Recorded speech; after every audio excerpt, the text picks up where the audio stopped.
Hello and welcome along to another episode and the start of a brand new season from this FM21 Builder Nation story with me, Daniel. We're back with Bangor City for the start of Season 5, and today, in part 35, we're back for just about as big an episode as you can get at this point. We've got a transfer special ahead of the new season and our first Champions League qualifier.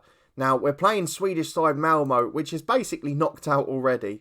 And I was a bit worried about this at first, but then I realised that the previous time, 2 years ago, we were in a preliminary round, and then we got an easy opponent and then drew a hard one in the first qualifier. So I'm not as concerned. Of course, if we go out, we drop into the Europa Conference based on last time, and that's where it gets a bit trickier for us. Unless, because we've got a better coefficient now, we go via the Europa League. But based on last year with Barrytown United, that doesn't appear to be the case. So a calm but very good transfer window so far. We'll reflect on that in a moment. And then of course play the first leg of this big tie as well. So if you're looking forward to that and you're enjoying the series, please do put a thumbs up on the video. Subscribe down below and turn that notification bell on. You'll get daily alerts as we release content from 2 long-term stories. This one and the head coach. We've just started our new job in that one and we're coming towards our first summer in charge. So the director of football better get busy. There's also 2 live streams a week from Dundee United and a link to the podcast channel in the eye above. But today is all about transfers and Bangor City. We've got a couple of trialists. We've not quite finished our work yet with the qualifier starting so early. But back on the 10th of July, I'm pretty pleased with what we've managed to do so far. And before we get into all of any of that, we've got a takeover. Now, this is probably the only bit of the summer that's really frustrated me. We had a takeover, and if I go to the staff, I'm not recruited all of them yet, I'm just trying to find the right people. But if we have a look at our staff, we were taken over by a local investor, David Williams. All looks great, a Welshman, hopefully we can get back to being a Welsh side. We don't have all of these pressures of signing Italians, Argentinians and the like. And straight after he joined, we had a club culture meeting. And in that, I tried to remove the signed players from Argentina. Seemed sensible, didn't it? Because why would we want that? I tried 3 times. And he got in a strop with me and said it's staying in. And I just can't quite work out why. Because he's not Argentinian. As far as I can see on the staffing screen, nobody of Argentinian descent is left. So why are we being asked still to sign those players? And why is it remaining on our club culture? I just don't know. I guess the positive with the takeover is it's been back to reserve judgment rather than going all the way back to devastated or whatever it was before. So we've got one sort of free window where we can sign 5 or 6 players on loan from Britain and we're not going to get judged on that yet. So that's the positive, but the fact it's still there is slightly a concern to me. We've been told to reach the second qualifying round of the Champions League, which I think is a little bit harsh given we're playing Malmo, and given the stature of the club is a little bit unrealistic.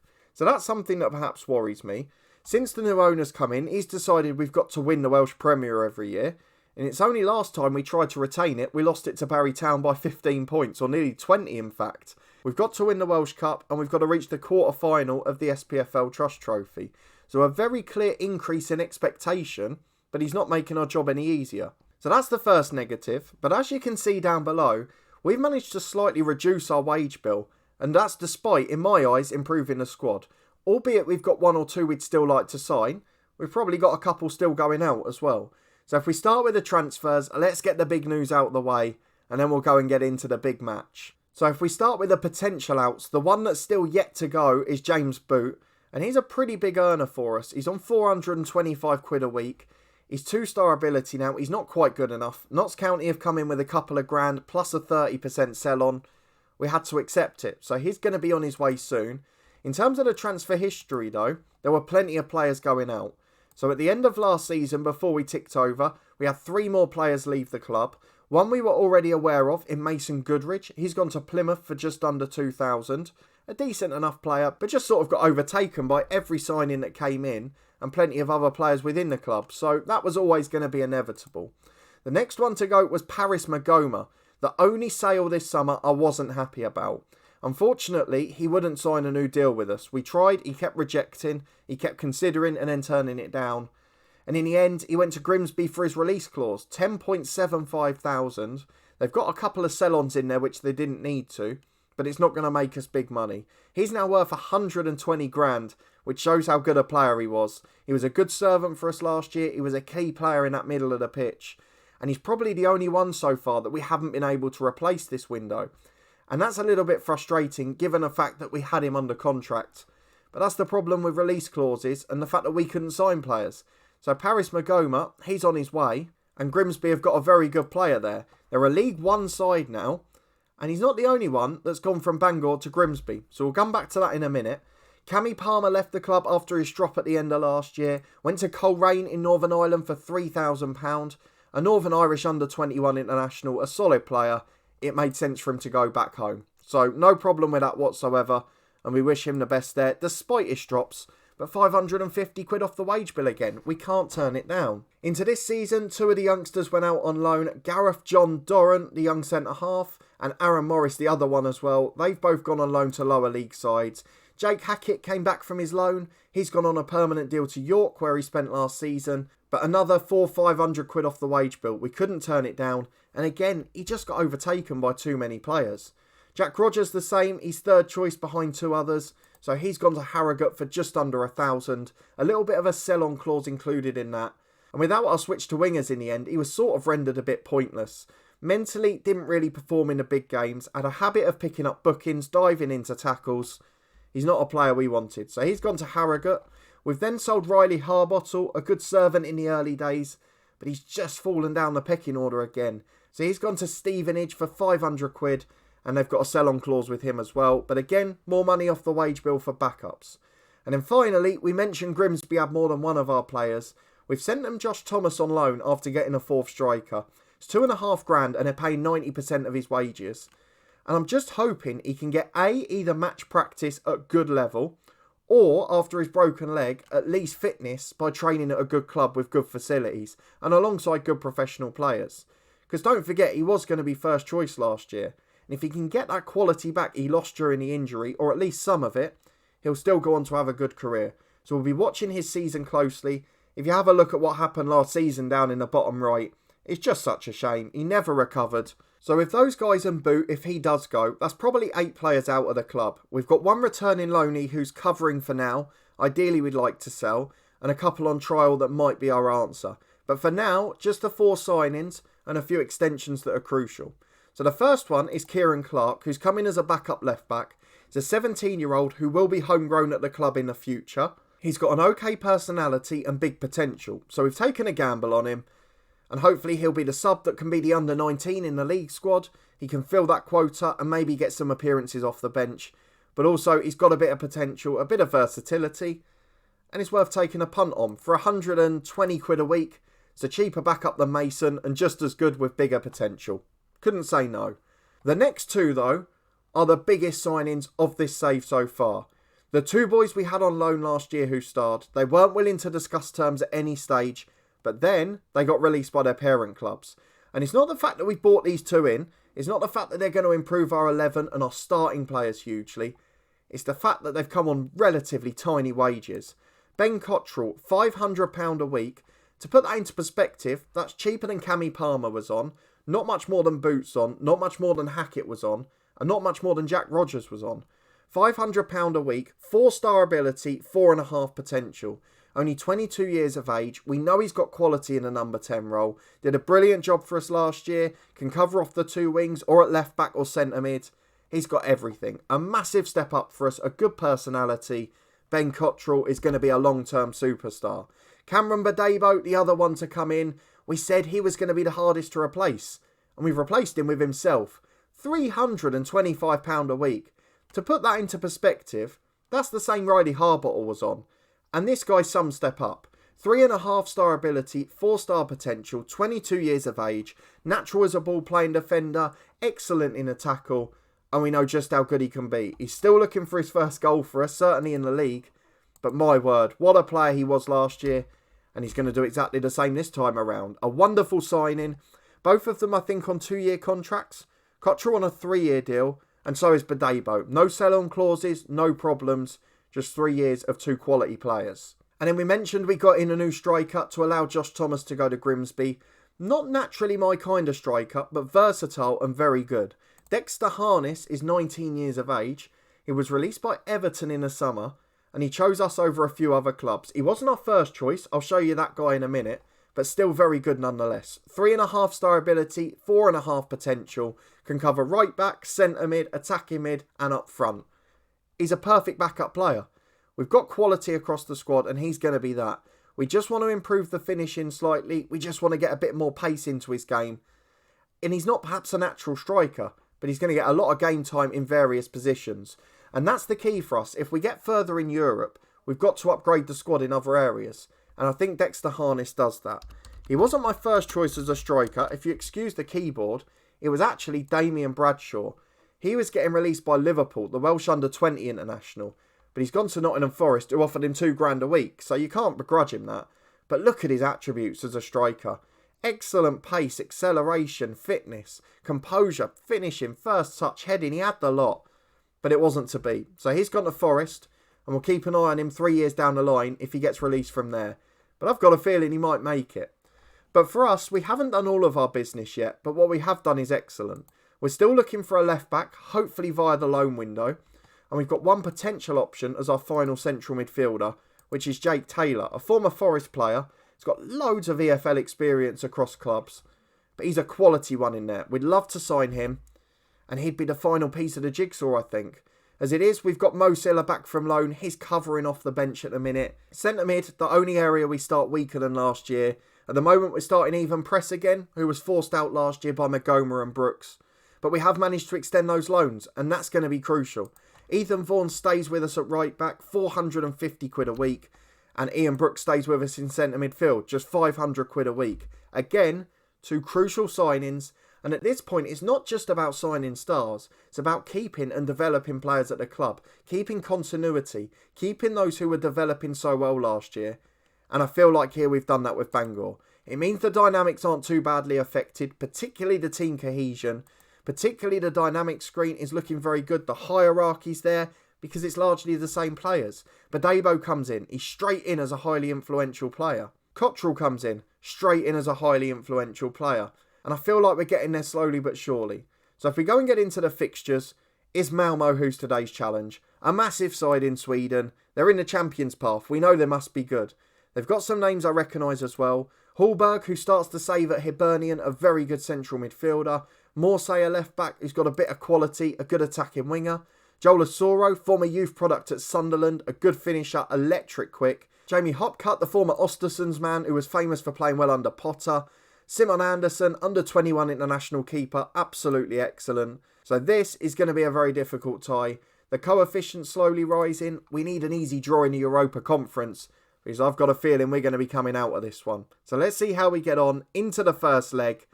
And let's hope the tie's not beyond doubt after 90. We've got a feeling it might be, and we will drop to balance when we get into it. But this is the squad that we've gone for now. So in goal is Gregor Zabret. Still no replacement for him. There's a couple of others who are rated much better in terms of star rating. But in terms of the attribute matchup, they don't really look much better. And I'm a little bit cautious about replacing him with a signing for now. He's homegrown in the nation as well because he came through at Swansea. So that's an important one for us. We've got Bolton at left back, the weak link in the team. Probably his last tie for the club as first choice. Ethan Vaughan over on the right. And then Hockenhull alongside Badebo centre half. Benson's in the holding role. Press and Brooks in the middle. Cottrell in as the number 10. And despite a slight injury, Duffy makes it up front alongside Dean. With Paul Glatzel having to settle for a place on the bench. Quality strikers, quality players. Jack Hankins still developing, as are some of the others. But this, in our first game, is going to be the biggest test of the season. It's Bangor City v Malmo for a place in a second qualifier of the Champions League. We're heavy underdogs, we're not going to make it, but let's at least put up a fight. So here we go then. Operation Stay in the Tie after the home leg begins.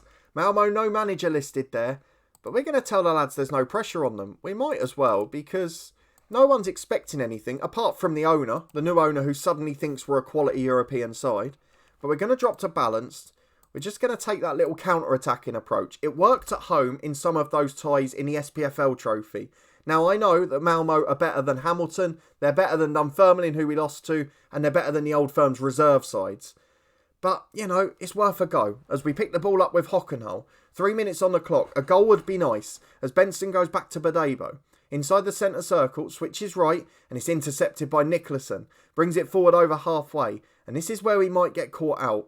Do we need to drop the fullbacks? That's the question as well. They're playing as supporting wing-backs at the minute. They were previously on defensive duty, so we'll see how that works as well. But it's a chance to get on the front foot. As Ethan Vaughan plays out from right back, Dean flicks down for Cottrell. He's got a chance to put Duffy in, but he runs offside. Finds him this time though. Back to Brooks. Temporarily held up. Finds Max Dean into the box. And Max Dean puts it in. Bangor City lead Malmo. What a start to the game. A brilliant move played out from the back. Nearly everyone involved. And it's Bangor City 1, Malmo 0. Max Dean the hero again. And as long as this front two's in the team, we've always got a chance. We're holding on for the first 20. Can we hold on the whole game? And we're back with 25 on the clock as Max Dean brings it down at the back. It's an awful tackle by the defender. Absolutely savage. And now we're playing against 10 men. We've dominated the stats. We know Malmo are a threat. We know it's going to be tough to not concede. But we've got a better chance than ever. Malmo are playing very cautiously. They've dropped to a back four, they've dropped to two in the middle and then two wingers behind one striker. And we're playing against 10 men with a 1-0 lead. And if ever the European dream was going to take shape, today's the day. As Brooks charges forward, there's three runners in the middle, but Bashiru nicks it. Asoro brings it away and he's got pace to burn. Bolton just runs out of his way, he's petrified. But Debo loses out, back to Eck. And that's the quality, even against 10 men. Malmo draw level. It's a brilliant goal. I have no idea what the left-back Bolton was doing. The right winger ran at him and he literally ran out the way. But Eck gets the goal. It's 1-1 with 10 to the break. And Malmo's only shot on target leads to a goal. And this is the problem with high quality. They only need a couple of chances. They've been poor. They've been outplayed in truth. But it looks like they're going to get there. They're giving it away to Dean, who's one-on-one on the halfway line. Runs through alone and it's straight at Anderson. He couldn't really go right onto his natural side because of the defender covering. But we've got a corner kick and it's been a brilliant display. We're competing above our level, which is everything. Now the corner from Cottrell finds Dean, who heads straight into the arms of the keeper. And at half-time it's going to be 1-1. But what an effort, what a display. And the only real problem at the minute is the fact we've not taken our chances. 8 shots, 7 on target, and we've only got 1 goal to show for it. We're level at the break against the Swedish champions. And in truth, it's been our best chance to lead. Just 65 minutes on the clock, we've reached double figures for shots on target. The expected goal's up to 1.5, but we've not taken advantage as we're going to bring Paul Glatzel on. Duffy back from fit injury, he's not going to be fit for 90. In midfield, I'm going to push Benson up and put Coyle on as the ball winner. I will try Harness as the number 10 towards the end because I think he suits that role to the ground. But Cottrell at the moment doing well on his return. So let's leave it for 5 more. Still Bangor 1, Malmo 1. And it's been a brilliant display from the lads. As the Brett finds Hockenholt from a short goal kick. Out wide to Ethan Vaughan. Chance on the ball. Puts it into Brooks. And he's got time to Benson, to Cottrell. And to be fair, whatever happens here, we know the away leg's going to be very different. Malmo will have 11 on the pitch. Malmo will have the home fans behind them. And I'm sure they won't play this badly. As Asoro gets behind again, beats Bolton. It's been an absolute field day for him out there. Asoro gets it wide again, crosses in. Up to the edge, Bashiru volleys in. And we have dominated the match, not taken our chances. And Malmo score a goal like that. That is the level of quality we can't compete with. Bangor 1, Malmo 2. We're going out of the Champions League qualifying. Dexter Harness will make his debut as the number 10. A really disappointing display in front of goal because our strikers normally are so clinical. And on this occasion, we have dominated, and I mean wiped the floor with the Swedish champions. And still somehow come out with a 2-1 defeat. 2 shots on target for the visitors, 2 goals. 13 for us, 1 goal. It's clear where the problem is. It's clear where the difference in quality is. But we have to say we're pleased with the performance. The lads have put a brilliant effort in. But unfortunately it won't be enough. We've lost the home leg against 10 men. And we'll be going out of the Champions League after our visit to Sweden. It looks like it's going to be an interesting window. We're going to go out of here, but it gives us a chance in the Europa Conference. In a Champions path, hopefully we'll get some easier draws. And maybe, just maybe, if we get lucky, we can sneak towards the group stages. If we can get Jake Taylor in as well, if we can get a good lone left back, I think we're just about there this window. It's not about a huge revolution every summer. It's not about bringing in 10 loanies like we had at Cliftonville. This is about networking, getting in good young players on a permanent, and then upgrading the facilities, getting the money in, and trying to take these players to the next level. If we have a quick look at the Welsh transfer window before we finish, just so you can see how some of these clubs are getting on, I'm not going to judge it on that because some of the signings came in early. If we go back up and have a look here though, you see not a huge amount going on. Kef and Druids have come back up. They've signed Mike Roberts from the lower league side. They've signed Lewis Veal on a free, who's a good young player. But there's no one really setting the world alight yet. A lot of in-house transfers. No real players coming from England going into the Welsh League. Connors Key have brought one in Greg Coleman, who's a young Welsh player. It's just all getting a bit disappointing. If we go back and have a look at the end of last season, it's mainly players leaving Wales to go to England. So that's where the disappointment comes. We'll be keeping an eye out on that. The big news in Welsh Premier League football is the fact that Barrytown United have changed manager and second place Carmarthen have changed manager. Both of those released statements saying that their manager had chosen to leave, they wanted them to stay. But if they offered them cheap new deals that weren't good enough, you can see why they would have left after their achievements. TNS have decided to stick with Ian Bennett. They've got Europa Conference football, so how did they get on? They start tomorrow. So we've got to rely on TNS to get a result. The other side in there are Carmarthen. Who have they got? They've got Mura of the Slovenian League, a much bigger side than them. So they're the two ties we've got to watch. In fact, before we finish, let's skip ahead a day and see how those two get on. Well, we're back 10 o'clock Thursday. We'll go and have a look at the results in a minute. A record gate receipt of 110,000 against Malmo. And look what that's done to the finances, even before the prize money. That's something we've got to keep an eye on because it could be a big positive. The income is going up massively on that front. The season tickets are higher this season than they were last season. That's a positive. The players sold. We're starting to make money again. Because, let's be honest, we've got better players that are worth slightly more. And our backup players can now be sold rather than released. We're going to get TV revenue in. We're going to get prize money in. But it's a good start financially. And hopefully we can improve the facilities. Let's have a quick look at the two other Welsh sides though. If we just go straight to the Europa Conference is probably the easier way. And it's spot the Welsh side here. Carmarthen, as we expected, lost in their home leg. They're playing a good Slovenian side. We kind of understand that. Aberystwyth got in. They got through the qualifiers in the places playoff from the league because Barry didn't win the cup, of course. They played against Riga of Latvia. They lost their away leg 2-1, so they're still in it. They've got a chance. TNS did win their home leg 2-1. They played Samtradia of Georgia, a pretty good side. So if Aberystwyth and TNS could get through, that would be a massive step up for us. We'd then come into the Champions round and we'd be playing against winnable sides. If you have a look at some of those there, if we lose against Malmo, we play Tirana or Olympia. That's a side from Albania or a side from Slovenia again. We'd expect Olympia to get through in the Champions League game. As it stands at the halfway point of that tie, they've won against Tirana away. So it looks like it will be us v the Albanians. But that's what we'll be back for next time out. We're going to skip the second leg off camera because I don't think we're going to get through. If we can't beat 10 men at home with the dominance that we had in that game, we're not going to get through this tie, I'm afraid. So we will be back for the second qualifier in the Europa Conference qualifying champions path. And fingers crossed we can start to make a run of it and build the finances of the club. We'll keep a very close eye on TNS and Aberystwyth in their ties. Fingers crossed two Welsh sides getting through, aiding the coefficient in the future. But if you are looking forward to that and you did enjoy this episode, please do put a thumbs up on the video. Let me know in the comments what you thought of the signings. For me, the two loan boys coming back is massive, and even more so on cheap permanent deals. And I think, given a quiet window, we've done pretty well. We've made a profit in the window, we're building money at the club, and we're getting a better squad on a cheaper wage bill. You couldn't ask for more.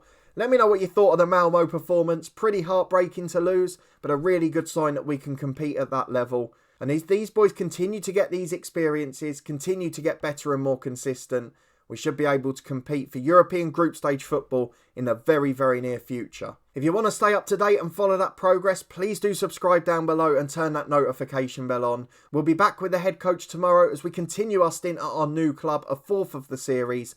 And then this one will be back in 2 days' time as the European football continues. Can we get to the Europa Conference group stages? Can we at least get some prize money for running close? That's going to be the question, and I hope you'll join me to find out. All the playlists in the eye above, a massive thank you for your support.